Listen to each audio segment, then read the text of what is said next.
France versus Spain avahan mu nom don kichu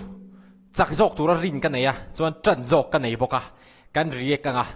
kan soi zawanga FIFA World Cup semi final Thlirlawkna he video hin kan nei dona maro chu kan han riek chan ma thil kan soi du chu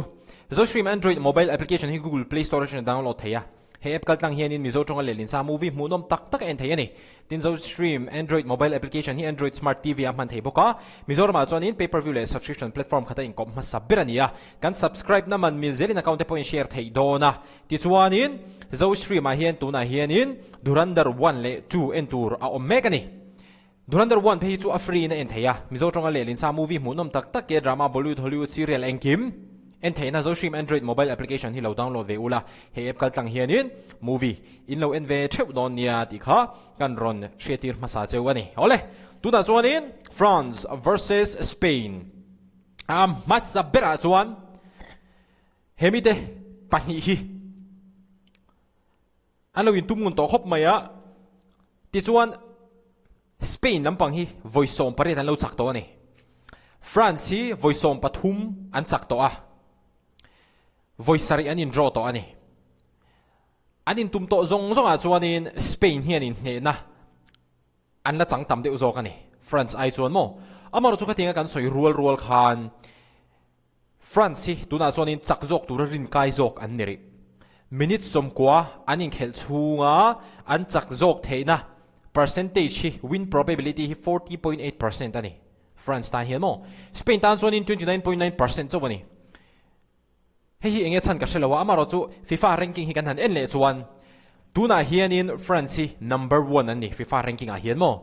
Spain hi number 3 ani FIFA ranking a hian amaro chu number 1 number 2 number 3 han ti hian hei apoin hi han en taula France hian in 1948 an muta Spain hian in 1934 an muni mo point som palive lek in an thawin ka ria anin thawna hi tamlo France le Spain hi mo amaro chu FIFA ranking wang te po hi ni mai theya France hi chakjok tur rin kai an ni ri ani tuna hian amaro chu khatianga chakjok tur rin kai an ni awang khan an history and his one Spain hian in France hi an lo ne ngun deu to zo kani France tana player poimo bertur chu Kylian Mbappe le Dembele hian ni don ani anni panhi hi an poimo don lutuka France chaklo shiltu tur pani lien tak ani don ani ti chuan in Spain tana player poimo bertur chu none other than the one and the only Ego Yamal mo poimo ulutu ani Lamin Yamal hi Spain tan chuan in an player poimo ber X Factor ani don ani World Cup a hian in France le Spain te hi voi khachi an lo in tonga anin tumun to ang huin voi khachi an lo lein tonga World Cup a hian chu kum sang ni paruk FIFA World Cup kha ania khami tum khan round of 16 na France hian 3-1 in Spain an hne ani this one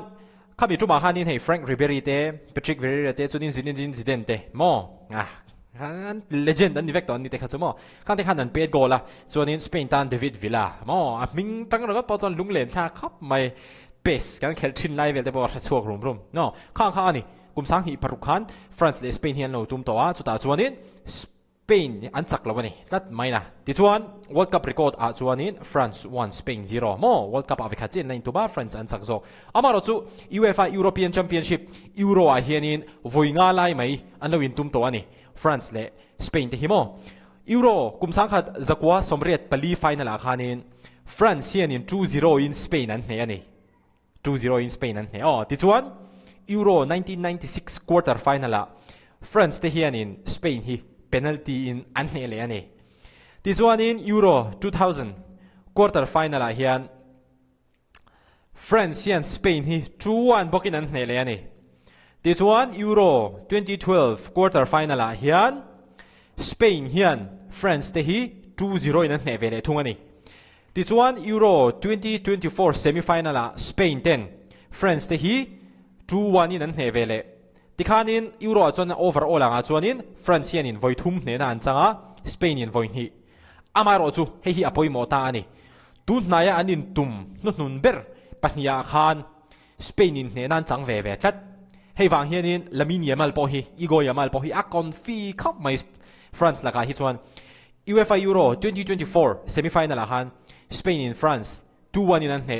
this one UEFA Nations League 2025 semi-final Spain in France 5-4 in an he ani chu wang chuan in labi nia bal po hen soi dong heng heng ka ria ama hi a confident ni tun tum France in tum to hi a chan chu an in tum nun ber tum ni lai kha na Spain ten ne na an chang tlet ani lami ni man le rol la nia ala no pang se future a bright box ya ani hi a khel that view chuan le Spain in a position an dominate ne view chuan in Spain te po hi an tlang le mai yang ti hi a rin theya amaro chu mitam tak tan chuan in France an tran om don ria win ka ria Spain tran te pon om thawanga ka kha chu in thu ti chuan an playing style a hianin hey Spain te hi chu an khel dan hi chu possession football position football chuan in technical midfield quick passing high pressing youth energy hei a poimo khop mai an passing hi a tha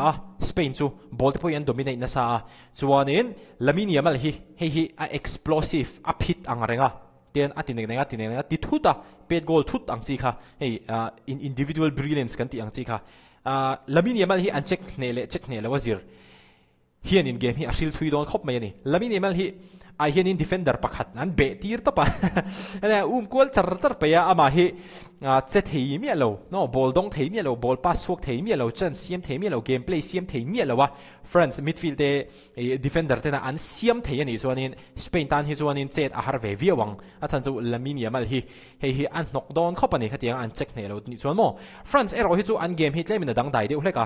France te hi chuanin reilo te emo te ma reide hlek han defend chara thok le khata ron phit thuta mo Mbappe den phit si Dembele khatianga through ball han pe kha counter attack kha France te hi chu abandon ani Spain hi chuan in position hi chu an dominate view ka ringa amaro chu France lampang hian ina chance an hmuwa counter attack vel an ron te an ron phit thuta an ron be thuta an physicality an chak box yemo khatianga ni thut kha chuan in France lampang po hi an den view ani ti chuan in soitawang khanin Spain tan chuan in Lamine Yamal hi player pui moni dona chuan France tan chuan in Kylian Mbappe le Dembele te hi ani hi X factor ani don ani ti chuan in France te hi an chak theina chan tura mitam takina an rin dan chuan in an squad te hi a thazok an tia chuan an attacking depth mo mitam tak player pakhat chawin attack an thiam lo heta tak hi chuan in ka soitum zia ka soitum om zia chu France lampang in an attack dong an ti chuan in aril ruwa Mbappe le englo Dembele ten ron lang mai ta ma se amaro chu khami ba ka khanin an attacking hi a thai em mai ani France mo ST mangin ST mang khan kami ha ka soitum ania chuan Mbappe hianin ama chaupo hianin game hi a hril thei don ani Mbappe ama chaupo hian game hi hril thei don ani one on one heta midfield vela one on one a defender neda in tum phei chuan in ani chu phit sia bum vel tum a jan ball khati khan ama le mai pasanga thu ball en penga le takanga phanga ma a phit ro pui mai sia Mbappe ringot po hian in game hi decide thei don ti chuan in Spain hi an chak theina chan tur chu ball an control thata an press nata an press nat om ze nei dewa an press a chan chu an norvaka Spain lampangina norvaka France lampangina counter attack ni ha chon den vele thota mo chu wang chuan in Spain hian om ze nei taka an nora confit ka an khel thei ani chuan in an chak theina chan sa a chan chu voini tun hai lo ka voini an khela po khanin Spain an chaka chu wang chuan in an confit don le ani amaro chu khatiang ani chung khan ke chuan in France hi an chak zok ka ringa chuan in France ka chan zok don boka poimo bera chuan in Mbappe wang hi ni ve dewa mo Lamine Yamal te pakong ai sal tuk tho Spain te ka chan thei lu tuk Spain te ka chan thei lu tuk amaro chu tun game bi ga chuan mo Cristiano legacy wang ngoi te po khan aniang France ke chuan in ka chan zok don ani amaro chu ka chan ti han ka chan bur don chuang lawa a game hi ke enjoy don Spain in an pet goal pon wa ka tenga ka lom don tho France in an pet goal pon wa ka tenga ka lom don tho amaro chu Cristiano Ronaldo legacy wang hian in Kylian Mbappe te team France ke chuan in ka chan zok don ani nangnin enge in chan zok tu tenge chak zok ka in rin enge an chak na chan tura in rin enge in prediction a score prediction atak hi chu ke chong soi thei lawa maybe 1-0 1-1 penalty a France 2-1 maybe mo goal an khung vak chu ka ring chong lawa chan chu anin ne tok dona France in phubala kan du dona ama Spain ina an lo ne to wang khan Spain la in confit takin ama pon kan ne to kan ne leang tiang hanin France ne an tum le dona ni chu wang chu ni game mu nom ani ka ringa chuan ani game a hi chuanin controversies ti ang vel kha a om ka ring lem lawa mo referee na pakhat tan big ang ti te kha om ka ring lem lo ke ma kha chuan chu van chuanin a hmu nom don khop mai